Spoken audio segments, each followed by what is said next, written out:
তুমি কি এডিটিং এর সাহায্যে ভিউজ এন্ড সাবস্ক্রাইবার গেইন করতে চাও? If answer is yes, then this video is just for you.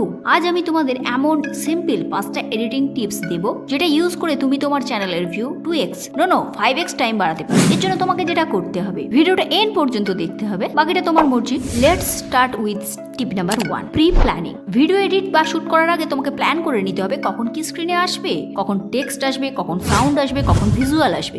এতে করে তুমি much better shooting and editing করতে পারবে। মনে করো একটা ভিডিওতে তুমি সিম্পলি দাঁড়িয়ে রয়েছো আর স্ক্রিনে যাই হোক কিছু একটা চলছে, এতে করে ভিউয়ার্সরা বোরিং ফিল করবে অ্যান্ড ভিডিওটা মাঝপথেই ছেড়ে দেবে। That's bring me step number 2, use footage, text, graphics. এবার তুমি বলবে ব্যাপারটা বুঝতে পারলাম না। ব্যাপারটা হলো video related footage, text, graphics use করতে হবে। যদি তুমি কুকিং ভিডিও বানাও তাহলে কুকিং রিলেটেড এলিমেন্ট ইউজ করো। ট্রাভেল ভিডিও বানালে various travel spot, food, vehicles etcetera element use করো। এডুকেশনাল ভিডিও বানালে problem solving, explaining, study related element use করতে হবে। এতে ভিউয়ার্সরা এনগেজ থাকবে। এবার এসো টিপ number 3, music and sound effect. প্রথমে এই ভিডিওটা দেখো।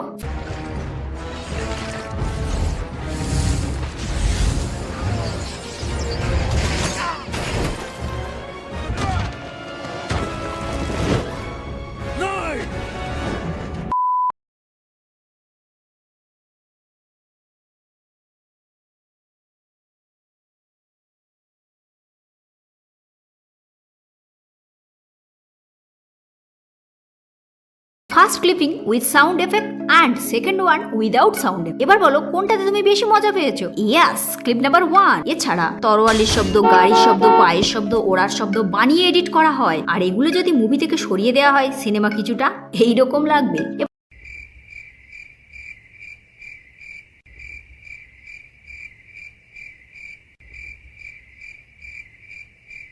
এবার তুমি বুঝেছো নিশ্চিত মিউজিক অ্যান্ড সাউন্ড এফেক্ট কতটা ইম্পর্টেন্ট ফর ইউর ভিডিও। এইভাবে মিউজিক অ্যান্ড সাউন্ড এফেক্টের সাহায্যে তুমি ভিউয়ার্স হুক করতে পারবে কতটা সহজে। Let's talk about step number 4, colour graphics. কালারের একটা বড় এফেক্ট রয়েছে প্রতিটি ভিডিওতে। এই ধরো ভিডিওর ব্যাকগ্রাউন্ডের কালার অ্যান্ড ফ্রন্ট এলিমেন্টের কালার কন্ট্রাস্ট যদি ঠিক না হয় তাহলে কেমন দেখাবে নিজেই দেখে নাও।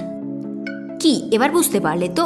এইরকম অনেক বিষয় আছে, এলিমেন্ট আছে যেখানে কালার কন্ট্রাস্টের বিষয়টা তোমাকে মাথায় রাখতে হবে। অনেক ক্রিয়েটর আছে যারা এরকম ভুল করে থাকে। তারা টেক্সট লেখার সময় ব্যাকগ্রাউন্ডের কালার এবং টেক্সটের কালারের ব্যাপারটা মাথায় রাখে না। মনে করো ব্লু অ্যান্ড ব্ল্যাক ব্যাকগ্রাউন্ডের উপরে ব্ল্যাকের টেক্সট লিখে ফেলছে, আবার হোয়াইটের উপর ইয়েলো টেক্সট লিখে ফেলছে। It's not I soothing. এবার এসো most important and last tip number 5, real life images and real life footage. Video edit করার সময় আমরা সাধারণত যে ইমেজ অ্যান্ড ফুটেজ ইউজ করে থাকি সেগুলো বেশিরভাগ অ্যানিমেটেড। আমি অনেক বড় বড় ক্রিয়েটরদের ভিডিও স্টাডিয়াস অ্যানালিসিস করার পর যেটা বুঝতে পেরেছি, তারা তাদের ভিডিওতে বেশিরভাগ real life footage and element use করে। এতে করে ভিউয়ার্সরা নিজেদের কানেক্টেড উইথ ভিডিও ফিল করে।